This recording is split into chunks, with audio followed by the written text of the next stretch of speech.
आज प्रश्नावली 3.7 के प्रश्नों को हल करने की विधि हम बताएंगे। इस प्रश्नावली में रैखिक समीकरण युग्म के अनुप्रयोग दिए गए हैं। इसमें आयु संबंधी, अंकों संबंधी, चाल और दूरी संबंधी, काम संबंधी, इन तरह के या अन्य और तरह के सवाल दिए रहेंगे।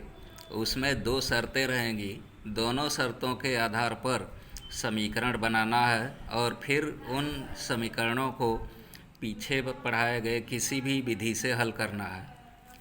जैसे प्रश्नावली 3.7 का क्वेश्चन नंबर 1 है और इसमें दिया गया है कि दो अंकों की एक जो संख्या है उसमें प्रथम शर्त है कि वह संख्या अंकों के योग में 8 से गुणा करके और 5 घटाने से प्राप्त होती है, और दूसरी शर्त है कि अंकों के अंतर में 16 से गुणा करके 3 जोड़ने पर प्राप्त होती है।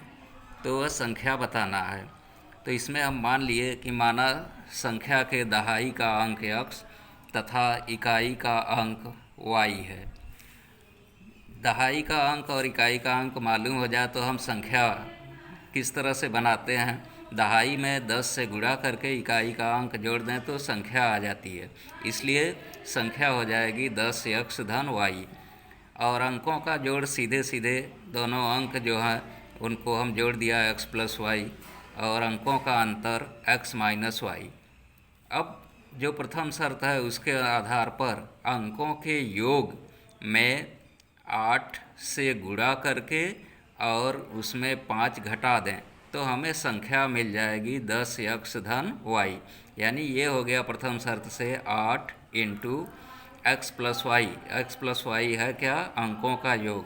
अंकों के योग में 8 से हम गुणा कर दें और उसमें से 5 घटा दें तो हमें संख्या मिल जाएगी। संख्या क्या है? 10x धन y। अब इसी को हम हल करेंगे, समीकरण बन जाएगा। 8 से पहले गुणा कर देंगे, 8x धन 8y ऋण 5 बराबर 10x धन y। या अब पक्षांतर करेंगे x y वाले को बाएं तरफ और जो अचर पद है उसको दाहिने तरफ।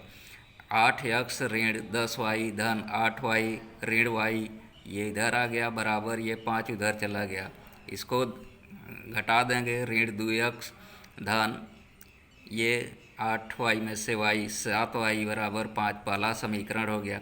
इसी प्रकार दूसरे शर्त से हम बनाएंगे, अंकों के अंतर में 16 से गुणा करेंगे और उसमें 3 जोड़ दें तो हमें संख्या मिल जाएगी।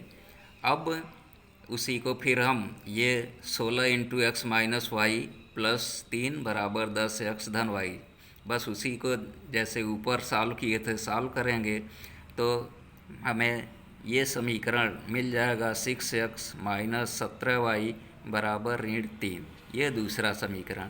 अब इन समीकरणों को हम किसी भी विधि से हल कर सकते हैं।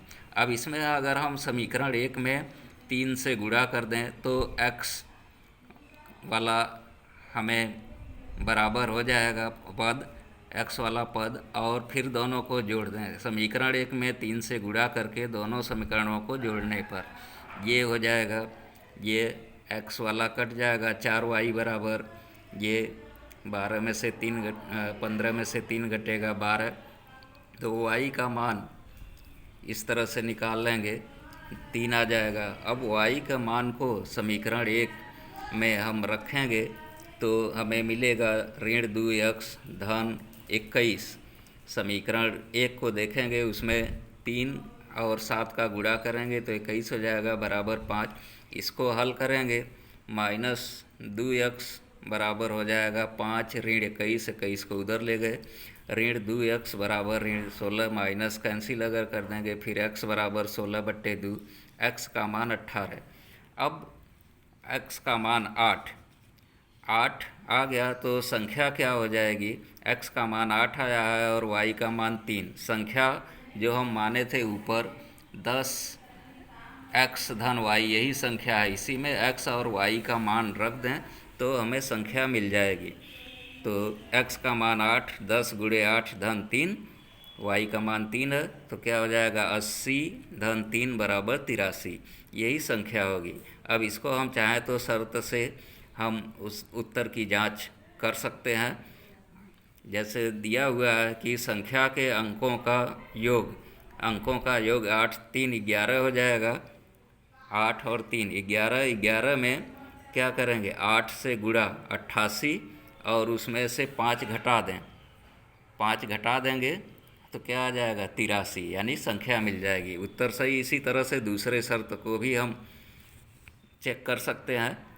तो इसी तरह से सभी प्रश्नों को हल कीजिए। उदाहरण जो भी दिए हैं 6 उदाहरण, 6 उदाहरणों को ध्यान से पढ़िए और इसमें से क्वेश्चन नंबर 4 का हल हम भेज देंगे और बाकी सभी प्रश्नों को स्वयं हल कीजिए।